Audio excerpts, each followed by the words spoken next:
Now, let's get into when I first actually started rapping. Again, the first record that I did, which was on the You Be You, I Be Me album, it was a beatbox. That's what I did on that record. I didn't do any rapping at all. Can you demonstrate a little beatboxing? Oh, for sure. We'll do that else at another time. Okay, I got you. I got you. Go with the flow. So, you know, it was a thing where, you know, Clay had started bringing out these other tracks, and he's like, yo, man, I need you to write to these songs. And I'm nervous because, again, ultimately, I'm a New York native, so everything that I know is slow. You know what I'm saying? Medium to slow tempo. Nothing really up tempo. So now he's asking me to rap over a beat that's moving at like 130 beats per minute. And I'm like, wow, how can I do it? So we went in and we did a trial and error thing. Honestly, the first couple of records were horrible. They sucked. I sucked as a Miami-based rapper. I sucked, I admit it. It was crazy, but Clay was like, man, I hear it in you. You just gotta find what fits you, because that's gonna be your signature. That's what people gonna know you for. I said, all right, well, at that time, I hadn't really heard anybody outside of Jazz and Jay-Z from Hawaiian Sophie fame who were doing triple time. So I was like, you know what? That might be something I could try, being that this beat is so fast. And I tried it, and it stuck. It started to work, you know? And honestly, the first couple of records on that album weren't even triple time. You know what I'm saying? None of them were actually triple time. That actually began to pick up later on during the process of the album. You know, as we got maybe 5, 6 songs into the project, that's when the whole triple time flow started to come about, and it just felt great. It felt right. It fit. And to see the reaction that I was getting from Steve Alamo, Ron Albert, every time they would walk in on a session and hear what I was doing, they was like, yo, Clay, this kid is multi-talented, man. Like, you did a good thing when you found him, you know what I'm saying? And again, me, I'm 15. All I wanted to do was just rap, beatbox. I just wanted to be an entertainer at some point in time. You know what I'm saying? So everything seemed to be working perfectly for me. I get to fulfill my dreams of touching the stage, reaching people, doing something that I love. You know what I'm saying? So basically that was it. You know what I'm saying? That's where the You Be You, I Be Me project began. They saw favor in me and was like, yo, we definitely need to push this towards an album. Rock the House was doing pretty decent as a single. It was gaining notoriety, and then when we were doing like live sets, that was just killing it because we always implemented the beatbox on the set.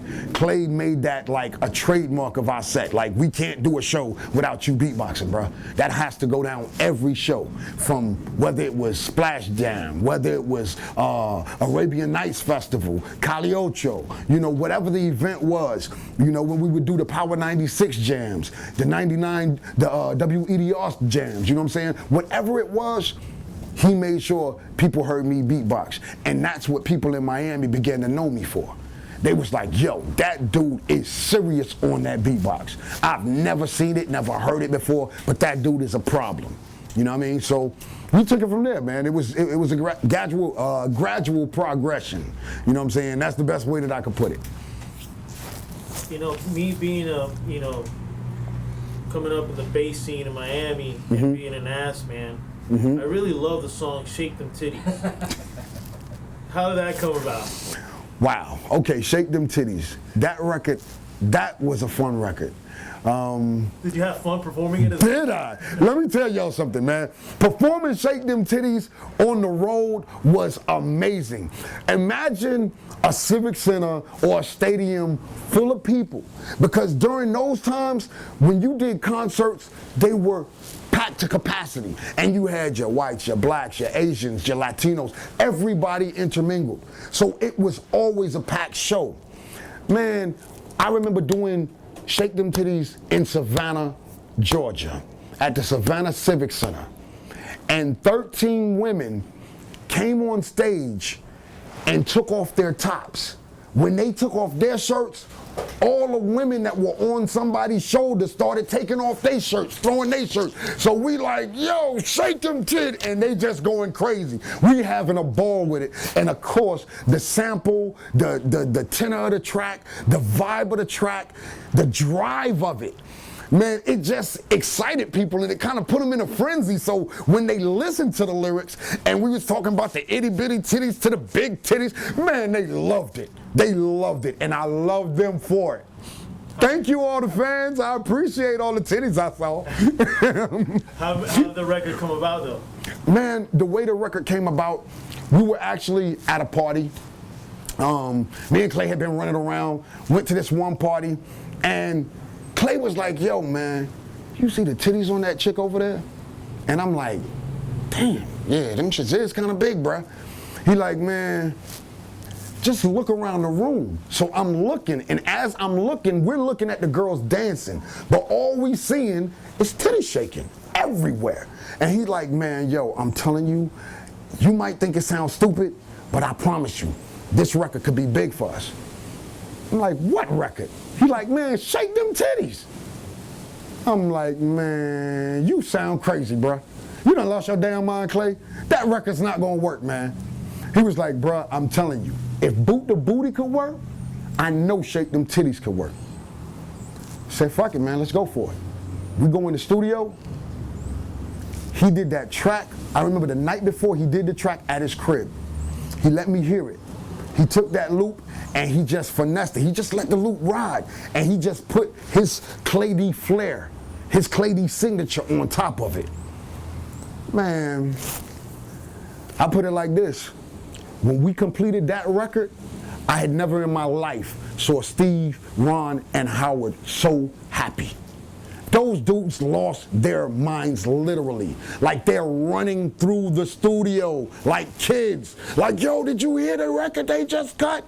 Yo, we got one, we got one. And I'm like, damn, they going crazy over this record like that? And I'm thinking to myself, like, there's nothing really that special about this record. Well, they probably knew things that you guys didn't know. Exactly, you know what I'm saying? Anyway. They were looking at it from the aspect of a label and how they could market this record. Right. Just how they could push this record and push the envelope. You know, how we were touching into something that had never been done, and I'm like, yo, it's whatever. Again, I'm not totally understanding. I'm a young kid. All I'm doing is making a record that felt right. I didn't quite think it was gonna work, but I know when we made the record, it felt right. I was like, yo, son, this record is crazy. And the more I listened to it, the more I loved it. Then the first show, which actually was at Luke's Club, Strawberries. We performed, he let us come in on ladies' nights, which happened to be his big night. And he let us get on stage and perform this song. The night we performed that song, man, that club went bananas. We was like, yo, this the new record we did. We hope y'all love it. You know what I'm saying? We ain't even give them no real big introduction. Name of the record, Shake Them Titties. Check it out. And it came on from the onset of the record. The club was just in motion, man. Beautiful. It was beautiful.